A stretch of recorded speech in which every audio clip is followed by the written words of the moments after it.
Thank you, Mr. President, Excellencies, distinguished delegates.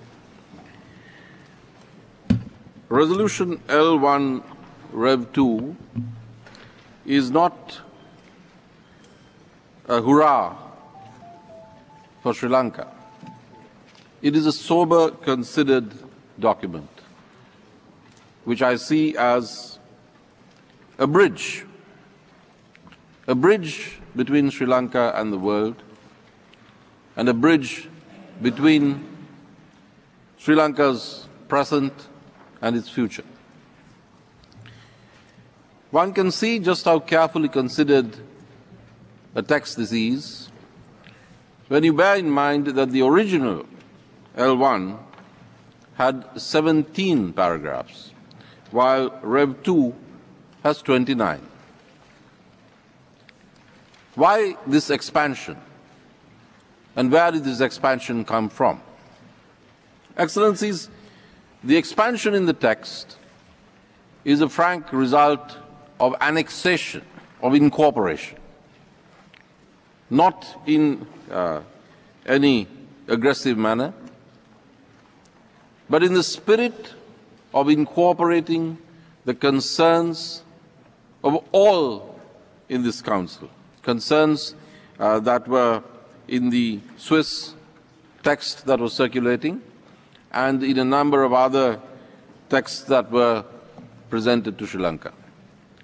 We have sought to represent the maximum possible consensus. We have sought to make this the highest, not the lowest, common denominator of the concerns of the Council with regard to Sri Lanka. This is why we have the expanded version which brought us from L1 through Rev 1 to Rev 2. I draw your attention, Excellencies, in particular to OP 10, which enshrines and embeds the entirety of the joint statement between the Secretary General of the United Nations, Ban Ki-moon, and the government of Sri Lanka. It reads, and I quote, "welcomes the visit to Sri Lanka of the Secretary General of the United Nations at the invitation extended by the President of Sri Lanka, and endorses the joint communique issued at the conclusion of the visit, as well as the understandings contained therein." I think there can be no more concrete a testimonial, Mr. President, to the sincerity of Sri Lanka and the co-sponsors of this resolution, to the values we all share, universal human rights and all the humanitarian concerns that were voiced during this discussion.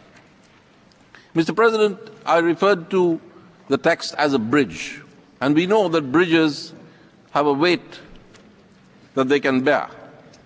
Any weight that is put on them beyond a certain point will cause the spans to collapse.